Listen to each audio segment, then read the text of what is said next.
Sebelumnya, Assalamualaikum warahmatullahi wabarakatuh. Perkenalkan, nama saya Suraya Anissa dengan NIM 2104292.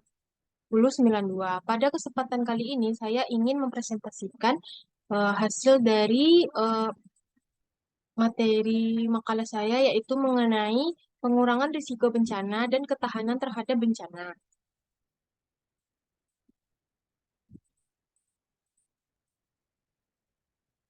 Pengurangan risiko bencana pada dasarnya dalam upaya mengurangi risiko bencana perlu mengupayakan aktivitas kewaspadaan dan kesiapsiagaan melalui prinsip penanggulangan bencana yang tepat. Namun, keberhasilan penyelenggaraan penanggulangan bencana tentu sangat mengacu pada kemampuan dan strategi lembaga pemerintah daerah untuk membuat kebijakan dan melaksanakannya secara efektif. Dalam Undang-Undang Nomor 24 Tahun 2007 tentang Penanggulangan Bencana telah mensyaratkan pembentukan Badan Penanggulangan Bencana Daerah atau BPBD pada daerah-daerah yang memiliki tingkat risiko bencana tinggi.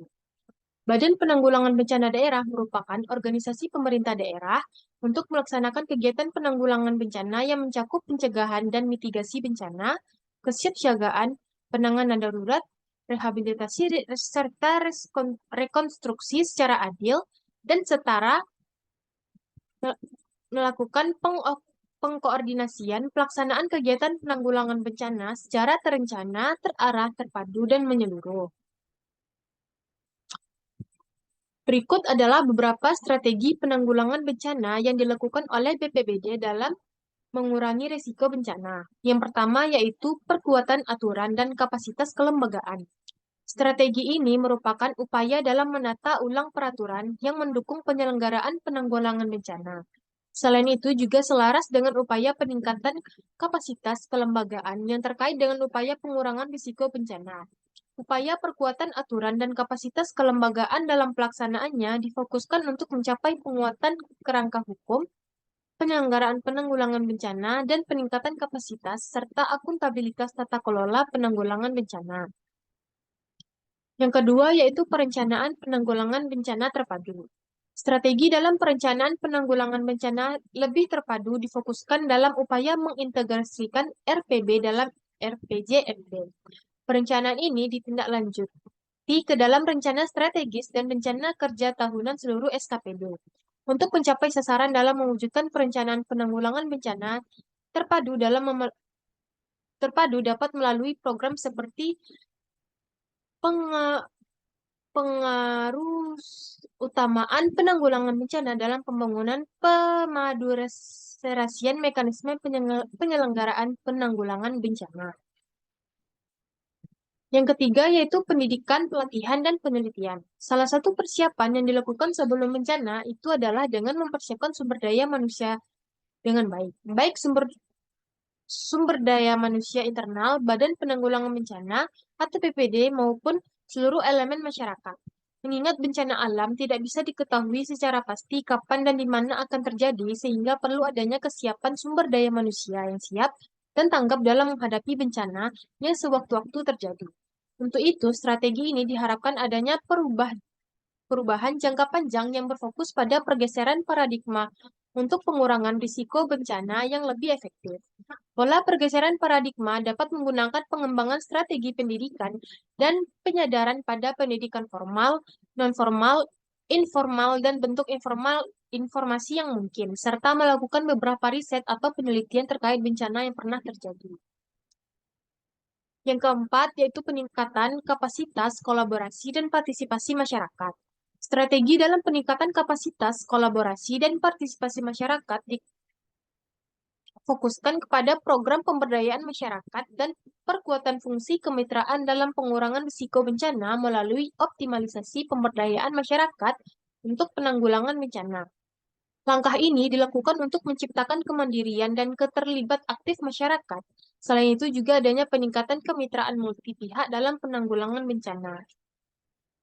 Yang kelima yaitu strategi pengurangan risiko bencana. Merupakan strategi kolaborasi yang paling penting yang dilakukan sebelum terjadinya bencana adalah upaya pengurangan risiko, di mana strategi ini diharapkan dapat mencegah bahaya. Upaya pencegahan bahaya lebih kepada pengurangan tingkat risiko yang akan muncul dengan melakukan pengelolaan pada lokasi sumber bahaya.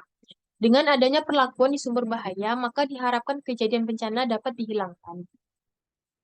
Yang keenam yaitu peningkatan efektivitas penanganan darurat bencana. Upaya peningkatan efektivitas penanganan darurat bencana difokuskan pada peningkatan kesiapan menghadapi bencana dan optimalisasi operasi tanggap darurat dan percepatan pemulihan dini dengan pelibatan BPBD yang didukung oleh Bapeda, Dinsosnaker, Kesbangpol, Dishubkominfo, BMKG, BPMPKB, PU Dinkes, dan desa-desa maupun daerah-daerah yang ada di sekitar bencana. Untuk itu, penanggulangan bencana sebagai aktivitas yang membutuhkan peran multi-stakeholder, antar sektor, antar ilmu pengetahuan, dan manajemen.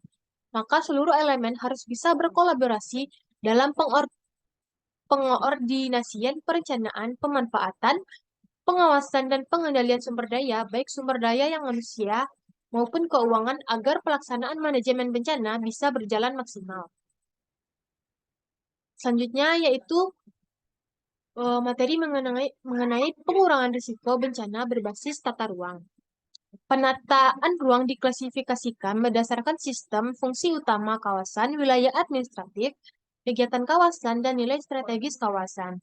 Terkait dengan pengintegrasian pengurangan risiko bencana dalam penataan ruang, terdapat beberapa hal yang perlu dilakukan. Yang pertama yaitu menentukan kawasan rawan bencana dalam pola ruang dan struktur ruang. Yang kedua, pelarangan atau pembatasan pembangunan pada kawasan rawan bencana melalui peraturan zonasi dan building code. Yang ketiga, perencanaan mitigasi struktural dan non-struktural pada kawasan rawan bencana. Dan yang terakhir yaitu pengaturan insentif dan disinsentif pembangunan pada kawasan rawan bencana. Selanjutnya yaitu mengenai ketahanan terhadap bencana. Daya tahan atau ketahanan bencana merupakan kapasitas masyarakat yang berpotensi terdampak bencana untuk bertahan dalam kondisi bencana.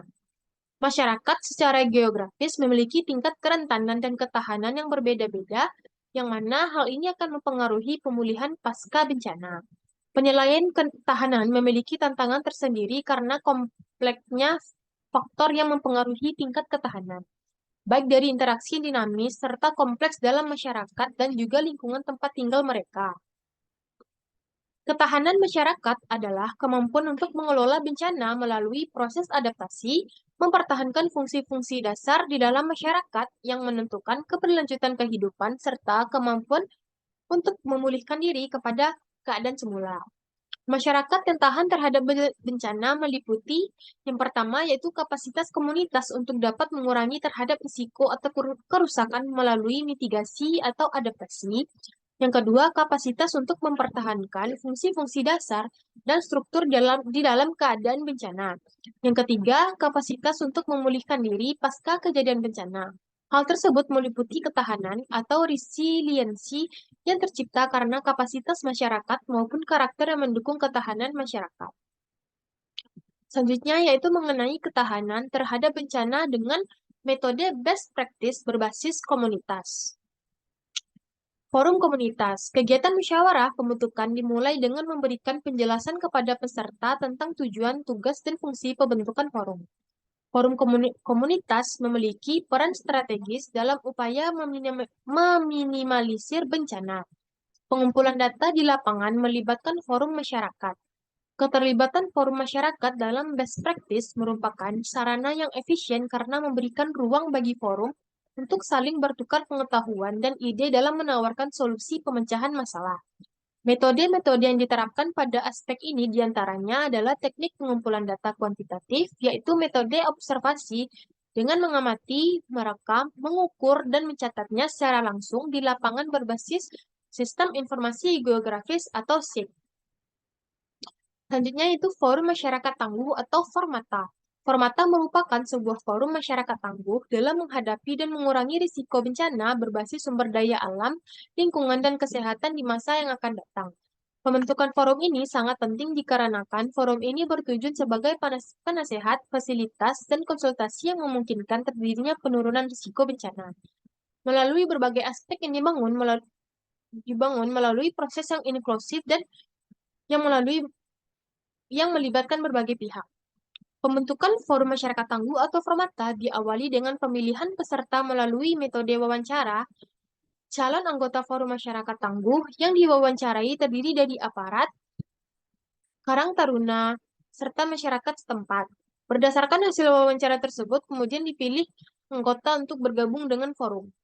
Selain itu, pembentukan forum menekankan pada kemampuan adaptasi anggota forum seperti kemampuan komunikasi, pengetahuan, dan sikap mengurangi dan mengatasi dampak bencana.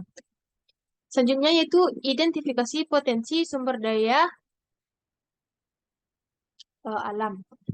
Pemetaan potensi sumber daya alam dilaksanakan dengan beberapa rangkaian subkegiatan dengan rincian sebagai berikut. Yang pertama yaitu identifikasi batas wilayah. Kegiatan ini bertujuan untuk mengidentifikasi batas wilayah. Pengumpulan informasi yang dilakukan dalam bentuk studi dokumentasi dan wawancara kepada tokoh masyarakat dan pemerintah daerah setempat, sehingga ditemukan batas wilayah sebenarnya. Yang kedua yaitu pembuatan peta tentatif administrasi. Kegiatan yang dilakukan pada tahap ini adalah membuat peta tentatif yang digunakan sebagai acuan dalam melakukan peninjau lokasi batas desa dan dusun. Selain itu, peta tersebut digunakan untuk mengidentifikasi potensi sumber daya desa. Selanjutnya itu yang terakhir, survei lapangan. Kegiatan ini merupakan peninjauan lokasi batas wilayah setempat, serta pengumpulan data potensi sumber daya daerah. Keterlibatan Karang Taruna dalam memberikan informasi mengenai penggunaan dan pemanfaatan lahan oleh masyarakat digunakan sebagai rekomendasi pemanfaatan lahan ke depan. Data dan informasi lain yang dikumpulkan berupa koordinat batas wilayah setempat menggunakan GPS yang dilakukan langsung oleh masyarakat, sehingga masyarakat memperoleh pengalaman dan menerapkan teknologi navigasi dan informasi posisi. Selanjutnya yaitu FGD atau Focus Group Discussion. Kegiatan FGD mendorong partisipasi forum agar memberikan pandangan terkait akurasi pemanfaatan lahan dan posisi batas wilayah pada peta yang telah dibuat sebelumnya. Mulai dari identifikasi objek pada peta, pembuatan peta, kemudian mengidentifikasi hasil pemetaannya. Identifikasi potensi berbasis peta ini mampu meningkatkan kesadaran dan pengetahuan masyarakat, sehingga peta dapat dikoreksi berdasarkan masukan dari forum. Hal ini diharapkan juga dapat memberikan pengetahuan kepada masyarakat terhadap wilayah-wilayah apa saja yang memungkinkan terjadinya bencana, sehingga meningkatkan ketahanan masyarakat dalam menghadapi bencana yang akan datang. Baiklah, sekian materi yang dapat saya sampaikan. Jika ada kata-kata saya yang salah, saya mohon maaf. Saya akhiri dengan wabillahi taufiq wal hidayah. Wassalamualaikum warahmatullahi wabarakatuh. Terima kasih.